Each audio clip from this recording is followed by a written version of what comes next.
14th, 2026, and it's time for the McDonough Water and Light Commission meeting. I would like to call the meeting to order.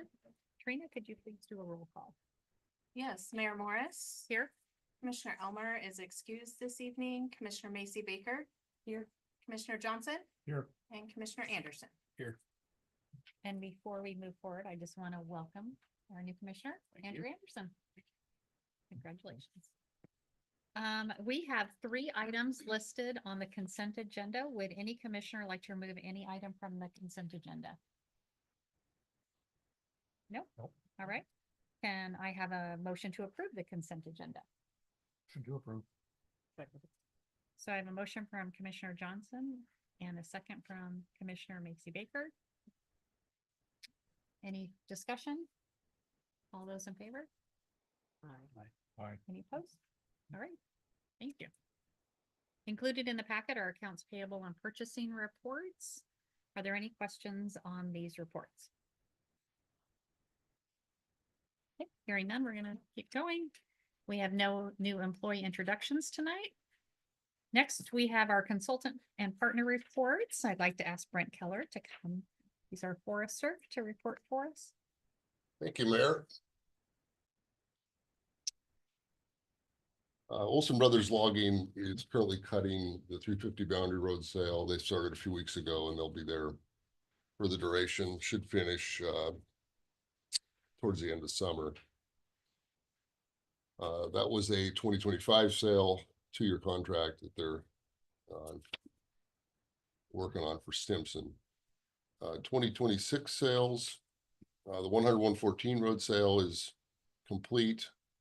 That was purchased by Boise Cascade. 330 loads were shipped to Boise and other destinations. Estimated volume to date on that's about 2 million feet. And all the official numbers next month, and the value to date's a little over $1 million. And if you look at the original estimates, you know, we're like 20% over on volume, but we're going to be right on target on value. And that I'll look into that for next month on why that's tracking that way. I suspect more of a low value species was harvested, or like we had a lot of bulk volume that's at a low value or something, but I'll look into that as we get the final numbers and scale information reconciled. The project work's ongoing. There's not a lot left to do, but there is some road brushing and some more culverts we need to replace. And then the other 2026 sale, the 101 road number 2 sale, was purchased by Stimson, and they plan to log that as a 2-year contract that they plan to log in 2027. So look forward to that. And it's nice to have that 10114 road done ahead of fire season and all buttoned up. So Great. that went very well. And we part of the reason for that sale in that area was to clear it around that. There's a new building, pole barn kind of shop building was built that was around that, but more importantly, the timber along by the treatment plant was getting quite tall. So this eliminates all that risk of anything falling on the infrastructure. So, And that's where the solar panels are gonna go? That's where we're looking at installing that. Great. Awesome. so any questions? Commissioners have any questions for Brent? Can I ask Brent one? Sure. The 350 boundary, or when do you think they're going to be complete with that? I think probably August. Okay, I was just trying to think fire season and wildfire. Yeah, and that's the one where they're working right on the boundary road where it had been plugged up at times, but they're keeping that open now. They got a machine in there. And so I was through there today. And well, last week you could kind of get through, but it's wide open now. So we got good access through there. And I'm assuming fire season, June, first part of June, is that, have we heard anything yet? We haven't heard anything. I think it's usually around, if nothing else, they always start it by the 4th of July, just because it's the 4th of July. But I'd suspect towards the end of June or something. Okay. But there are a few places in Oregon where it started. So Okay. and they don't just have a fixed date. Like Washington, April 15th, it starts no matter what. And here, they kind of look at the conditions, and which is kind of good that you're unrestricted before you need to be. But April 15th seems. so we'll see. Way Yeah. early. Rainy season. Anytime it gets warm, everybody starts thinking fire immediately. So, Exactly. All right. Well, All thank you right. very much. Very good. Appreciate it. thank you very much. There are no appearance requests on for tonight, and there are no staff reports on the agenda for tonight. There is a item in, first item is 9A. First item under the new business is a request to set a public hearing for water rates and invite utility rate analyst Trina McManus to present. Thank you.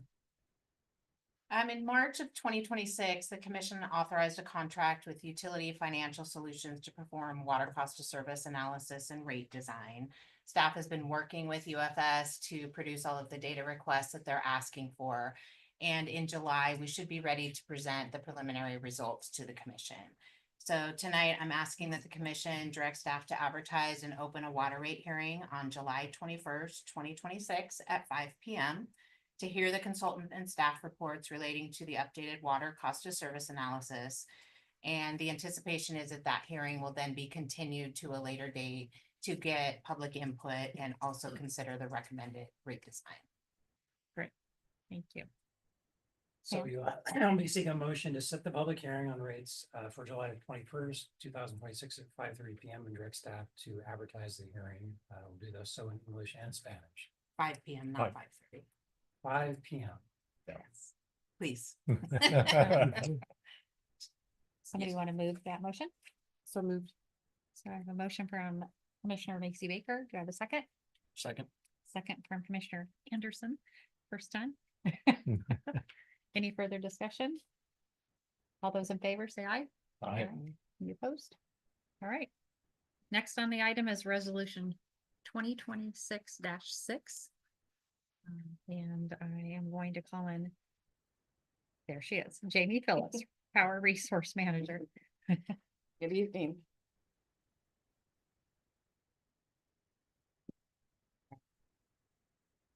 So back in 2015, the Oregon Department of Environmental Quality began to implement Oregon's Clean Fuels Program, which was a result of legislation that called for the reduction in the average carbon intensity of Oregon's transportation fuels. The current rules set emissions reduction targets of 10% from the 2015 levels by 2025, followed by 20% reduction by 2030 and a 37% reduction by 2035.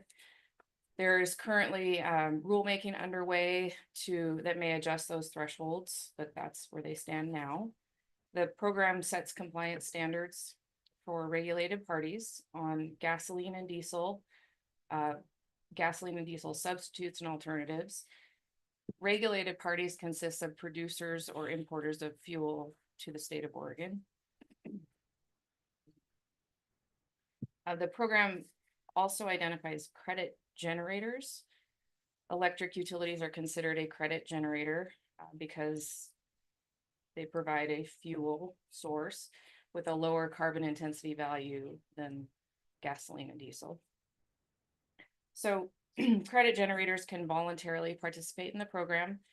McMinnville chose to do so back in 2019 by registering with the state. And since then, we've been receiving credits for the electric vehicles that are registered in our service territory and the electricity that they use as opposed to a combustion engine. DEQ uses data from DMV to track the number of electric vehicles registered in our service territory. Most recent data counts 836 electric vehicles in McMinnville Water and Light Service Territory. And using an estimate of the electricity used per EV and a calculated carbon intensity value, DEQ issues clean fuel credits to credit generators on a semi-annual basis.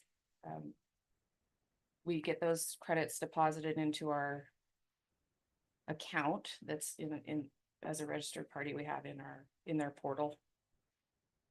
Each clean fuel credit represents 1 ton of carbon dioxide equivalent reduction. McMinnville Water and Light typically pursues a sale of its clean fuel credits soon after they're received. Currently our balance, well, prior to most recently, our balance was at zero. We liquidated our entire balance. And to date, we've realized revenue of about $841,000 from the sale of those credits. Currently, the program does not restrict how that revenue can be used. But like I said, there is rulemaking underway that may change that. So far, McMinnville Water and Light has used a portion of the revenues to fund an integrated resource plan, which helped us plan our load and resource needs into 20 years into the future. We've also paid for some staff training on the impacts of electric vehicles and their adoption. And also committed to providing customer rebates for energy efficiency incentives. Most recently, DEQ has awarded McMinnville Water and Light as a credit generator 1,406 clean fuel credits for the second half of calendar year 2025. Staff is requesting that the commission approve a resolution declaring as surplus these 1,406 clean fuel credits and authorize the general manager to approve a sale of the same clean fuel credits pursuant to the McMinnville Water and Light contracting policy, and the power resource manager, mayor, and clerk to execute documents as necessary. Thank you.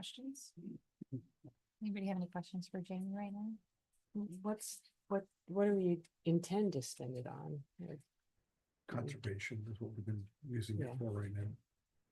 Just a general category?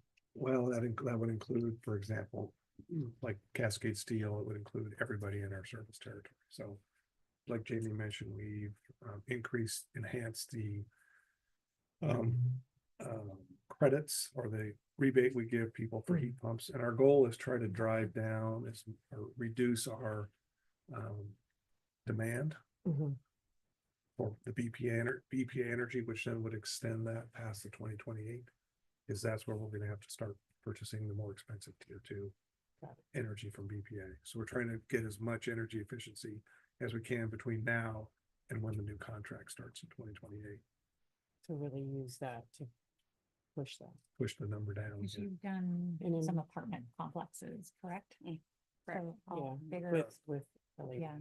And that's actually we did some ductless heat Ductless pumps. some- That's right. Yeah. That's actually in the packet. There was like 44. Yeah. Those were all low income Meadowbrook apartments, I think. Those were all low income, so they got the full BPA, paid for 100% of that Mhm. installation. Do we Which is do we have great. charging stations at Water and Light? We do not have any charging stations. There is a fast charging station over by, actually not very far from you, over by OMI, behind Yeah, OMI, yeah, there's one yeah, there. yeah. So that's the, I think the main one we have in town. Do we give any incentives for residential? No, No. Okay. because one thing we're trying to do is not grow our load. Mhm. So that, because then it pushes us further into tier 2 on our October 1, 2028 date. So would that be something in the future that we could do, Mhm. something like an EV charging station at Water and Light? Yeah, we could. Actually, when the new building goes in, it's Yeah. all set up, all the conduits and everything are in the ground For it, for doing that. good. It's just a matter of putting in the charging station at that point. So it's already set up for that. Yeah. Yeah. Or pre-set up, I guess is however you want to word it. Yeah. Not pre-wired, but pre-conduit, so. Okay, any other questions?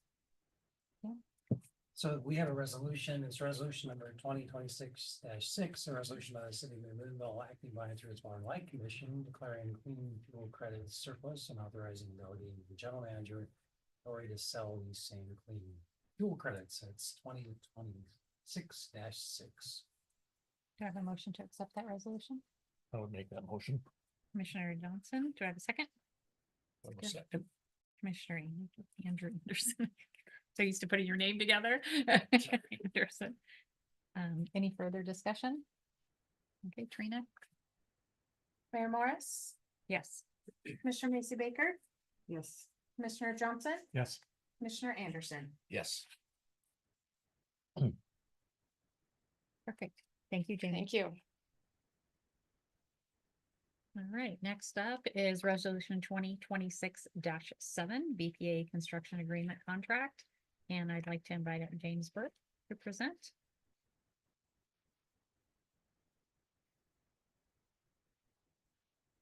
Good evening. I'm James Burke, Engineering Operations Director. I have Brent Scribner here. He's our electrical engineering supervisor. So tonight's item's a construction agreement with Bonneville Power Administration for the East Max substation 115 kV metering project, which is already included in the McMinnville Waterlight capital budget. For the last several years, McMinnville Waterlight and Bonneville Power have been working together to consolidate the BPA metering system across several substations in our electric system. This project focuses primarily on upgrading the East Max substation and Baker Creek substation.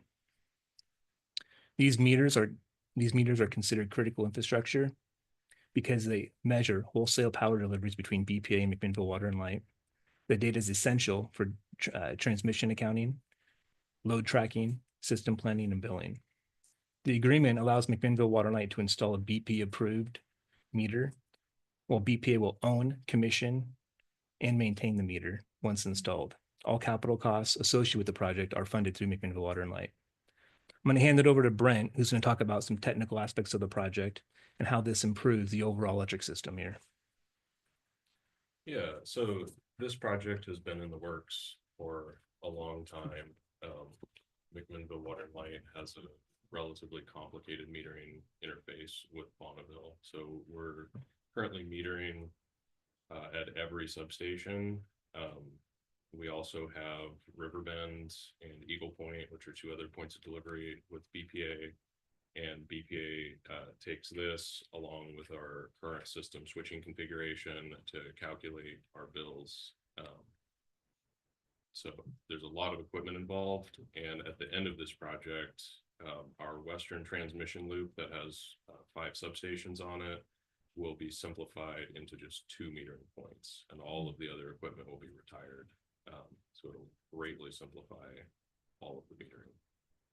As part of other parts of this project outside of this BPA construction agreement, we will also be doing construction of some disconnect switches at the East McMinnville substation, which will improve our ability to operate the transmission system. Currently, anytime we need to operate that end of the transmission loop, we need to coordinate with Bonneville. So this will give us the ability to operate our own transmission.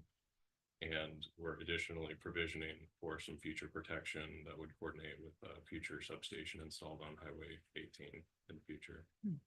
Okay, You guys have any questions for us in regards to this project? I do. So it says that all the project capital costs will be funded by Water and Light. It doesn't have a value in there, but is that in our current budget? It is. Budgeted? It's budgeted, and the design's completed. We have to go out to bid for it, so that'll come back to the commission. Okay, For that piece. but I know it's been in the works for a long time, just it's to been- make sure it was in the budget properly. And it's been anticipated for quite a while. This is a project that we initiated and we've been working quite a while. I mean, I think John's been involved in it for what, 5, 7 years now. So, Wow. How Yeah. long? so it's been It's something we've BPA. really been pushing for Okay. our system. Okay, great, thank you. Any questions from the commission?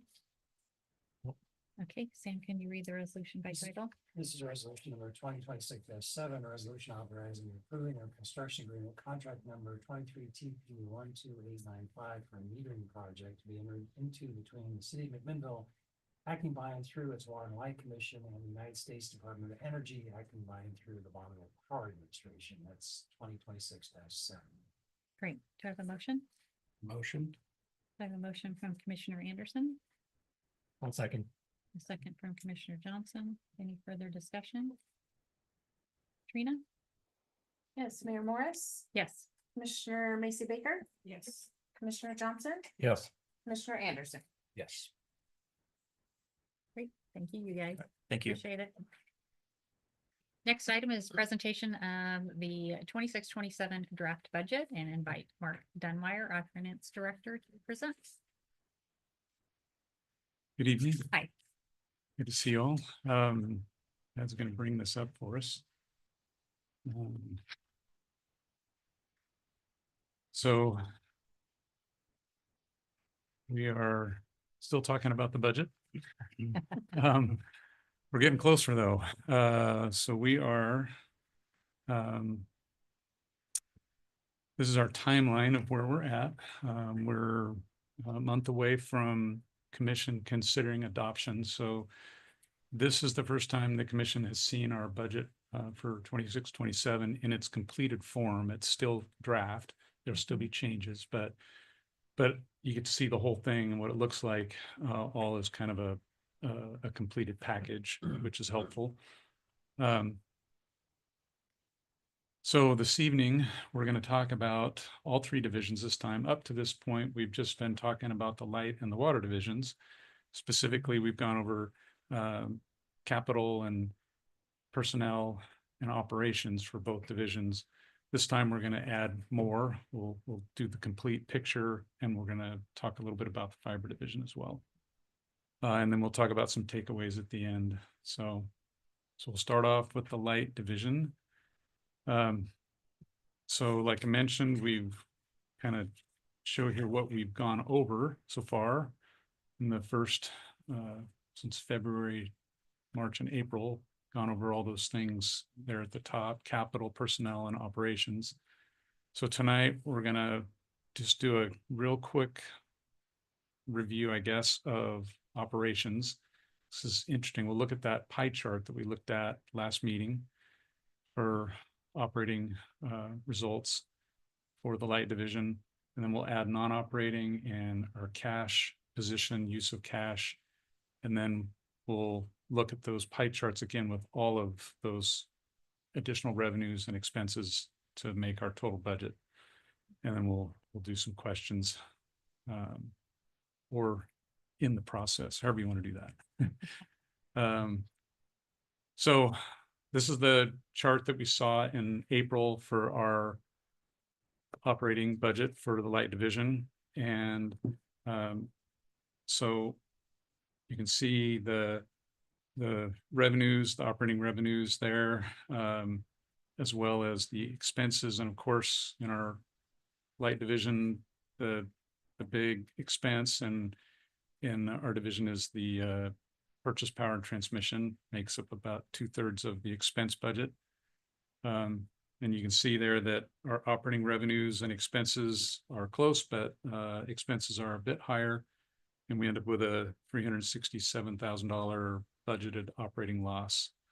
Talk a little bit more about that, but I thought this would be a good place to start because when we flip to the next screen here, this is where we'll pick up on the things that we haven't seen yet as part of the budget package. So this is where we'll take our operating loss and we're going to add to it the non-operating income and expenses to give us our net income. And so let's see here. I was going to show a couple of things. So here's that $367,000 loss coming across, and then you can see we've got losses projected out. And that's the result of expense increases, but we don't include any rate increases in our budget. You can see that up here. I've got rate increases that have been included are the ones that are approved by the commission. So we don't put those in until they've been able to be considered and approved by the commission. So as a result, that does drive operating losses. And then you can see down at the bottom, it also drives the net loss as well in the out years. So interest earnings, that's the first item there in our non-operating income. And our interest, cash balances drive that. So do interest rates. Interest rates are around 3.5% to 4%, depending on the type of instrument that we're invested in. And the balances drop down across the projection, largely because of dropping cash balances. And that's the result of our capital investment, as well as the operating losses that chew through some of that cash in the projection. You can see their investment in treasuries. We don't show any investments in treasuries in the out years of the projection. And that's simply because as we drop some cash, we'll want to choose the highest interest rate investment. And right now that's still LGIP. So, and it's actually liquid as well. So we get that advantage too. So that's where we try to keep most of our funds. And that's probably where we'll keep things in the future as our cash levels drop down. So contributed capital, this is funds that we'll get from developers, others who where we'll construct infrastructure and then they pay us back for it. In the case of these 2 years here, 26, 27, 27, 28, those are a bit higher than the other years, and that's driven by some transformers that we're going to be purchasing for the Windashar substation. Will get reimbursed from Cascade Steel for those purchases. So that's why those show up there as additional cash in that contributed capital section. And then down at the bottom, our miscellaneous income, disposition of assets, and conservation measures. Also, you see the RECs and the clean fuels credit sales. So we only budget those clean fuel credits and REC sales that we know have happened. We don't speculate on what might happen there. Disposition of assets, that's simply as we construct new assets, we'll pull the old assets out of service, and if there's still remaining life, then we retire those, and there's an expense out for that. Loss on disposition. So bottom line is we end up with about $3.6 million in non-operating income, which combined with our operating loss gives us a $3.2 million net income at the bottom. So then you roll into the next screen and we start with that net income up here. And this is looking at our cash. So we take our beginning cash, add the net income, then we'll look at what we're going to use for capital. So we're going to spend about 20 million on capital. That's what we budgeted in 26, 27, which gives us an ending cash balance, drops us down to 29.3 million. And then we'll look at our minimum reserve. And you can see in the out years of the projection, the 2 last years are ending cash drops below the minimum reserve. And again, that's driven by those operating losses and also the use of cash for capital. But really the big driver is those operating losses in the out years. You can see at the bottom here what is making up kind of the large portion of those costs. And I've highlighted a few, but the bottom line there, what I've highlighted is about 20 million in total spend, 15 of which is the facility improvements. These two on the top here for the Windashar substation, those are the ones that I was talking about that will be getting funds back from Cascade Steel on. The other ones are ones that we're spending our funds outright on. We do get some funds back, contributions on distribution related items as well for new subdevelopments and that kind of thing. So, so that is our cash outlook for the light division. So then if we take that again, the bottom line use of cash, 16.7 million, and then we go to the kind of the final big picture pie chart view of our total budget for the light division. You see the use of cash down there, that's 16 million.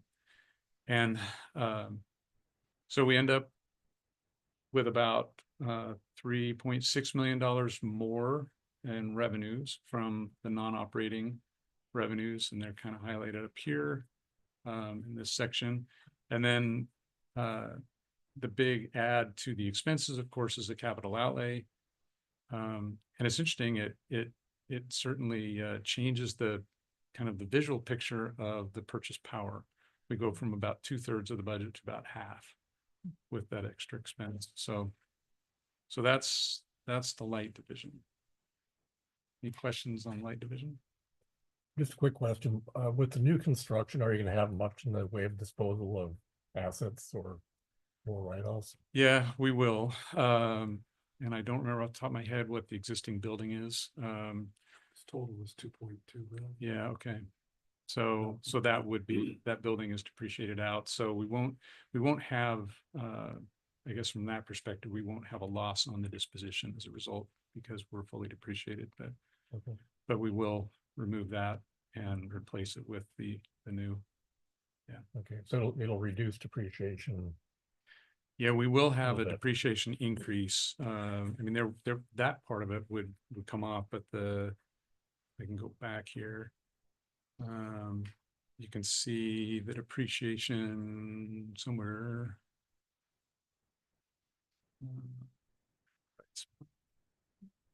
I think I gotta go back one more. Yeah. Oops. There.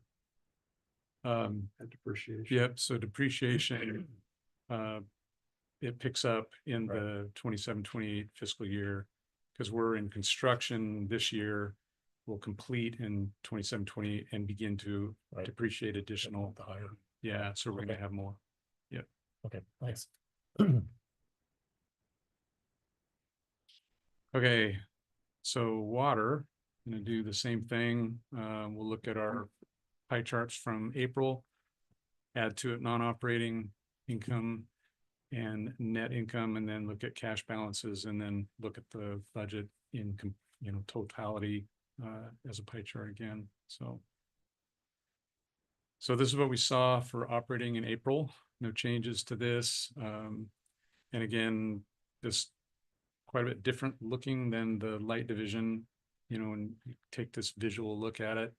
And the big driver of that is, supply. We have just a small percentage of our budget versus 2/3 of the budget on the purchase power and transmission. So what happens then is labor and benefits becomes the highest cost item in the water division. So total expenses, 9.4 million, just under that, versus 8.65 for revenues, gives us an operating loss of 720,000. So that comes across, and we'll then add to that the non-operating income. So again, similar to the light division, we have that loss plus losses in the out years. And also shown here is our rate increases that were included in the budget. So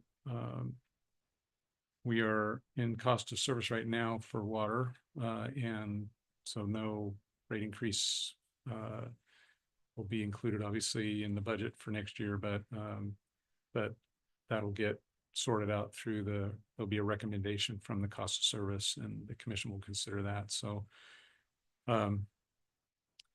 so as far as these items, so interest, again, similar story. Interest will be decreasing because of our spend down of cash.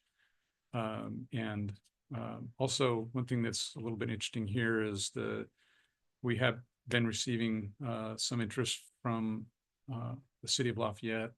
We constructed infrastructure to be able to deliver water to them a few years ago, and they've been paying that back. They indicated that they would like to pay that early, and so we're anticipating that would happen, and we would not have any interest in the out years of the projection as a result.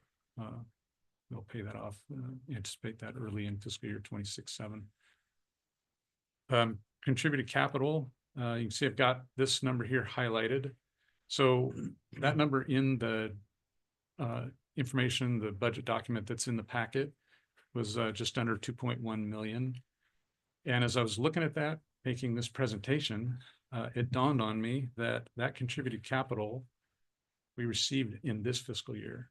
That's why this number is high. We don't typically get this much contributed capital. That was capital that came to us, or contributions came to us for the Zone 2 project. We got just over 1.9 million, but the project carries into fiscal year 26/27. Mark, you might want to explain what Zone 2 project is. Please. Zone 2 is there's a pump station that we're working to develop to be able to get water up to the houses that are that our gravity system doesn't push enough water up that high, so there's a pump station for that. So that work is, some of that work was done this year. 1.7 million of that gets done in the next fiscal year. And just the way the spreadsheets worked, formula carried over contribution and aid from the capital worksheet into the budget document. And I just missed that until I saw it here. And so anyway, I made that correction because that does change our net income and our cash position. So I wanted to just present that as part of this presentation. And that change will be included in the proposed document when you guys get that next month. So for another thing that's unique to the water division is our timber revenue, which is really significant for us. Not only does that provide funds needed for capital, but you can see here it's different than in the light division. So we have operating losses across the top, but we don't have any net loss. And that is because of that timber revenue. It's just additional funds that help to keep our net income positive. So that 3.4 million there at the bottom, that again adds to our beginning cash balance. And then we walk down through like we did with the light division. We'll have about $14 million of capital spending in budgeted in fiscal year 26-27. Gives us an ending cash balance of just under 25 million. And you can see going across, we don't have, at no point in the projection do we drop below the minimum cash reserve. Again, here's some of our larger projects. The biggest one, of course, being the facility improvements at a little over 10 million. That, well, and this one too is significant, the 16-inch transmission main. So across projection, that also exceeds or pushes right up against 10 million. So anyway, the use of cash for 26-27, 10.6 million. And you see that here in the final big picture view of the water division. And one thing that's interesting in the water division for revenues, we jumped significantly above where we were for operating. So we get about a little over $4 million increase from non-operating income, which that's significant in relationship to operating revenues for the water division. And that helps cover, like I mentioned, our capital expenses this year, of course, though, with the large expense, we still run a deficit or, a use of cash of that 10 million, but you can see the 14 million capital outlay, obviously a real significant part of the water division for this fiscal year coming. So that's the water division. Any questions? Can you remind us where that 16-inch main is going to be? That project is? As far as location, Mhm. physical location, that's the transmission main that goes from the treatment plant down to the service reservoir. Okay. Ox Ridge. Thank you. Is that a replacement then? Yes. Yeah, it's going from 16 to 36 inches. We'll replace it. We've replaced 2 of the 8 phases so far that we have. We broke it into 8 phases because of the cost, and we've done phase 1 and phase 2. And so phase 3 would be the piece that's going from Fox Ridge down to Baker Creek. Thank you. Any other questions? So I was just looking at the line item operating revenue, and the hydrant picture reminded me, did we ever sort that out? We're still working on that. Okay, but we're budgeting that it's, Still there. okay. Okay, are we involved in that? Will we be? Well, yeah, the Yeah. commission Ultimately? will. Okay. Yeah, Ultimately, not yet. we've just Okay. still been in discussions with the fire district. Okay. Okay.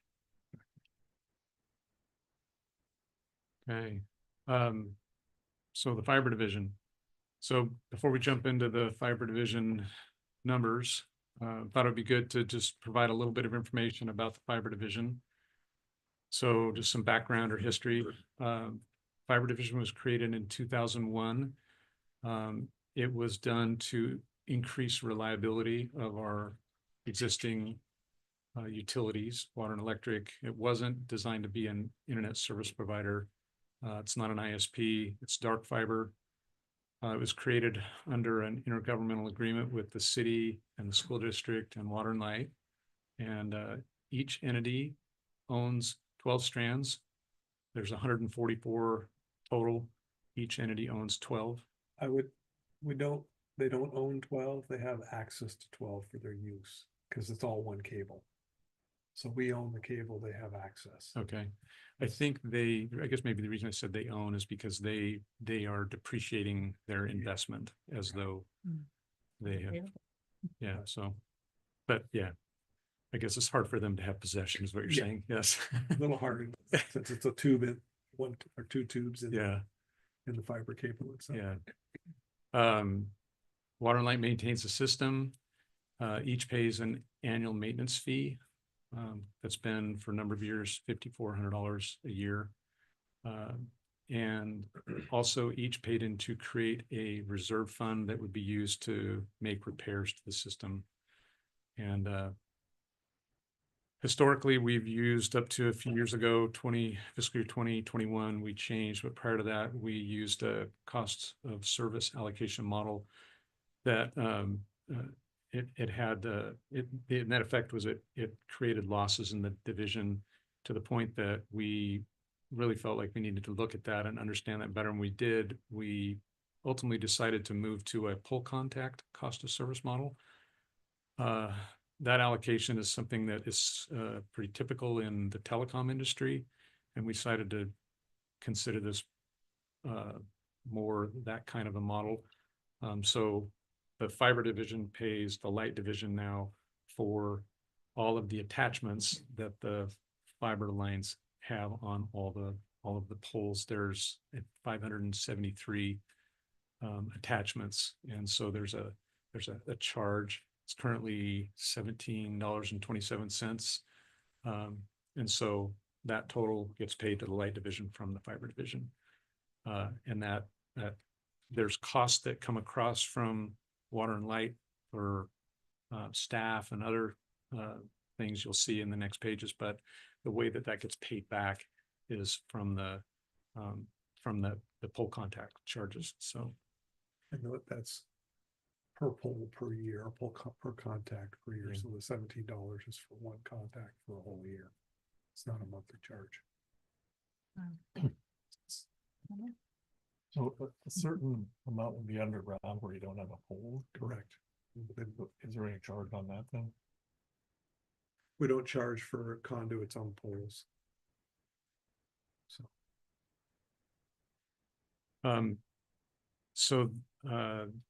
After this change, our negative cash position has been improving. We've been operating at break even for a number of years, since 2021, which is good. Operating break even. And then also we did create a customer utility group because Water and Light owns the remaining 108 strands. And so we currently have 8 of those strands leased, and we generate revenue from that. So that's kind of the background of the fiber division. So looking at the financials that are in the packet, the budget. So I've shown here what happened? Oh. Operator error, sorry. That's what I wanted right there. I've shown the 3 years that are in the document, but then also I'm including the cost of service breakout for the budget year 26-27. And the reason I'm showing that is so you can kind of see how these numbers, how they're allocated between the IGA partners and this utility group of customers that we have. So the revenues are broken up by who pays them. So I mentioned the $5,400 a year for each of the IGA members, that $16,200.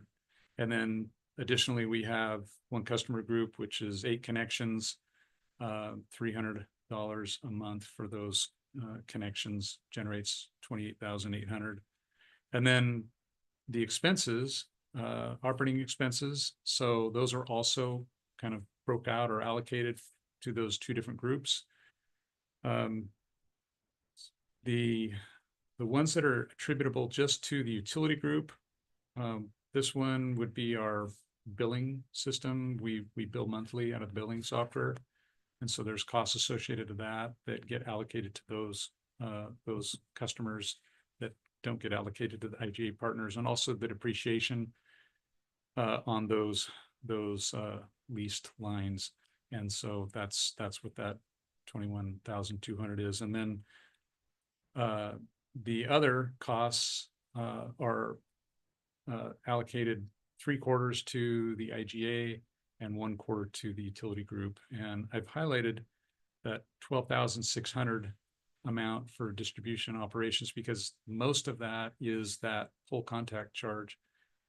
And back in October of 25, it went from $10.18 to $17.27. So there was a significant increase, a little over 4,000 annually in that charge, which ends up causing us to no longer break even from an operating standpoint in the fiber division. So one of the things that we had put in in the narrative in the budget document for the fiber division was that one of the goals we have is that we would look at that this coming fiscal year and potentially work with our IGA partners to maybe make an adjustment there to increase revenues such that we can continue to keep that division in a break-even position. And that will help with our cash position to continue to, over time recover. We do generate interest from that reserve fund. That's what that is. It's kind of weird to have interest on a fund that has negative cash balance, but but that's what's driving that. So bottom line is $1,584 net income. So we're not losing money bottom line, but just from an operating standpoint. So something we wanted to look at. The only other thing about full contact charges you might want to know is that you hear that term, but that's the rate that we charge in Ziply, Comcast. It's a standard fee that people can attach, where the utility is required to allow utilities to attach to our poles. And we charge at a rate that's established under rules from the Public Utility Commission. So it's a state regulated requirement that we allow these attachments. So it wouldn't be unreasonable for us to go to is it 3 IGAs? There's 3 of us totally. 3 of us total, and try to negotiate. Yep, that's what that mark's leading to. And we might actually even look at increasing the revenue from the 8 partners as well. So kind of offset both, use both to offset that cost. Yep. Any questions on the fiber division? So takeaways, light division. So we do have operating losses across the projection that are driven by BPA increases. Cash does go below the minimum reserve in the last 2 years. We have cost of service studies that help to stabilize our operating and non-operating and cash results. The last year we had it was October of 25, a 4.5% rate increase that was recommended through the cost of service study, and that rate track also included a 4.5% increase for October of 26. That's not in the budget because it hasn't been considered yet by the commission. And then we do have another cost of service study that we would be looking at to start up at the tail end of fiscal year 26-27, complete in 27-28, that would then address future cost constraints. The biggest one being this one here at the bottom, the Columbia River System operations litigation. That is still, we don't have that in the budget because that's not known yet. But we do anticipate that there will be costs coming, and those would likely begin in October of 26. And so by the time then we get to cost of service, begin to work on that, we'll have a little better view of that and can consider how that might be folded into that and what we do to address those costs. So that's the light division. On the water division, cash balances drop from operating losses and capital acquisition, but cash does remain above the minimum cash levels across the projection, and net income is positive across the projection. We are in cost of service now for water. And then fiber division, like we just talked about, we are no longer at break even, so we'll be looking at that. And of course, the biggest capital item in the budget is our facility expansion. 15.4 million for light and 10.2 for water is projected for this fiscal year, with a little bit more coming the next fiscal year, but the bulk of it is this year coming. So and that's what we had for you this evening for the budget presentation. Any questions? Nope. Great. Thank you, Mark. Yep. Nice report. All right. Now we're going to move on to the general manager report. Anybody have any questions, comments about that? John does. Two things. Okay. Just wanted to point out that Corps of Engineers had sent out a notice on the Willamette projects and the definite lack of snowpack. I think they were estimating only 4% of the probably the 10-year average on snowpack. So that's not looking good. That won't have any impact on us right now because we don't use that water. The other reason why we went to get those senior rights. This is that reason. We do track that over year, so that's part of the tracking we do for the development rights, and part of the WIRA group is we use that for that joint right, because that joint right is not as a junior right, so it would be technically probably cut off in this year, I would guess, or there'd be a number of days where we would not be able to take water. So that was one item I wanted to point out, and the other one, the PUDs and the municipals have joined together to do an educational campaign on what Mark was talking about on the Columbia River system litigation.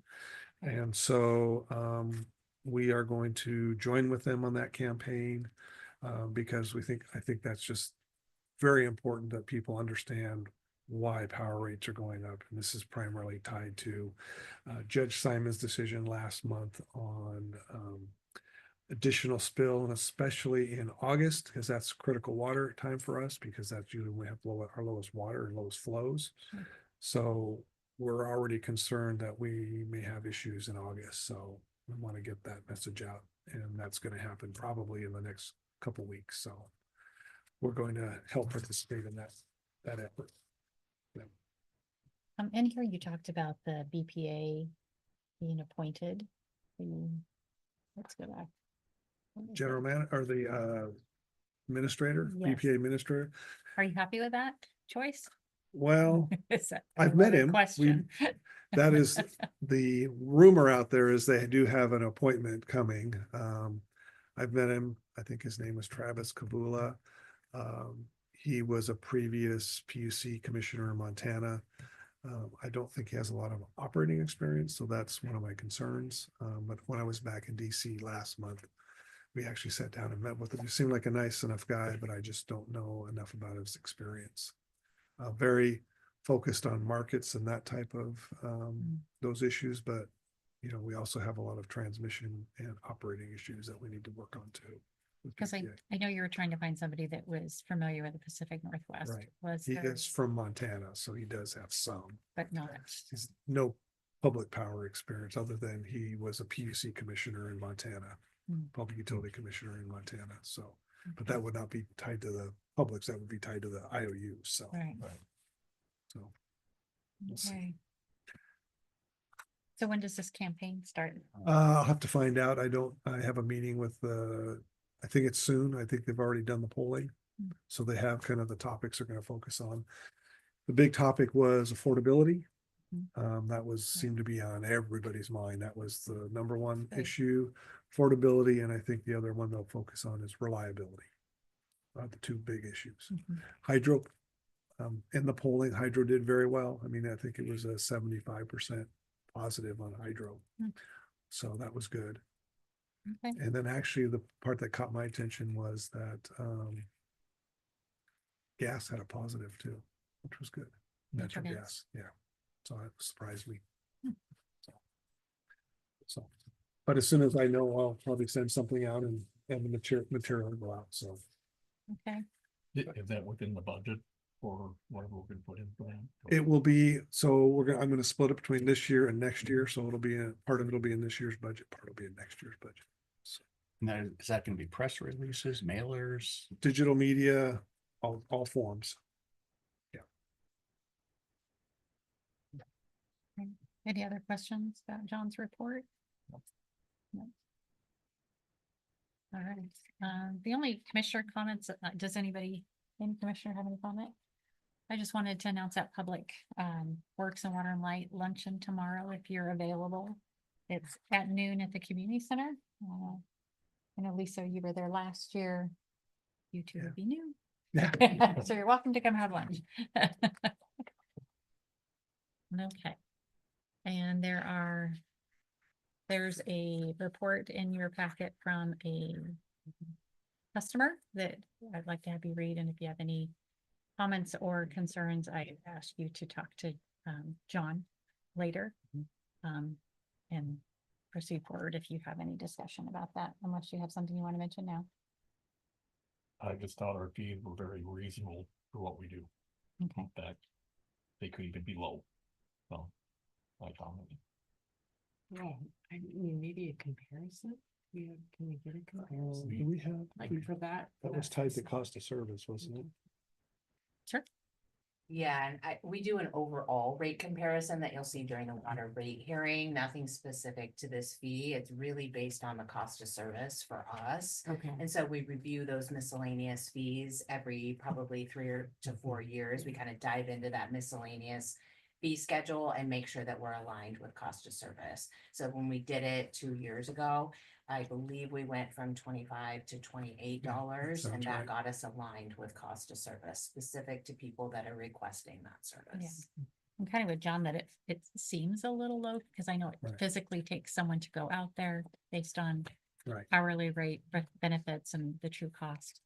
But I think part of the reason it might appear low is our service territory is very compact compared to like a PGE that's spread out, might take you Oh, sure. quite a bit of travel time to do that. Right. You know, there are technologies out there that you could do that with. As we move more into the AMR, you know, most of our system, I think 92% of our electric system is now AMR, where we just drive by and pick up reads. okay. But we still have the water. Water is lagging behind because it just takes more time to do those, because we have to actually replace the boxes and get in there and pull the meters. But then the next step in that would be looking at the next technology, which would be AMI, which you could actually do two-way communications with that. But you still have some cost in that because somebody's got to initiate that, get the information and do all the paperwork and processing. So I certainly appreciate the customer expressing his concern, Yeah. and I think that having you just check on that would be good, and then just get back to the commission. You know, I thought the response letter by Water and Light was very well written, you know, really explained why the fees were there. that was I think John. it was John Spence. Yep. Sam Color chart. I think explain it who he is. All right, if you have any further questions, I'll just have you talk to John Dietz later. Mhm. Okay, and now we're gonna move on to, gosh, that's it.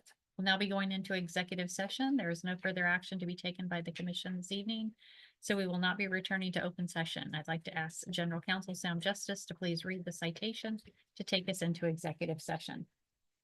This evening, we're going to go into executive session, pursuant to RS 192-660, sub 2 sub E, to conduct deliberations with persons designated to negotiate real property transactions. If we have any press with us tonight, either in person or online, we're cautioned not to Ryan? share any items that are James. are discussed in executive session. The meeting's going to adjourn in executive session. We're not going to come back to open session and review further, actually stated by the commission this evening.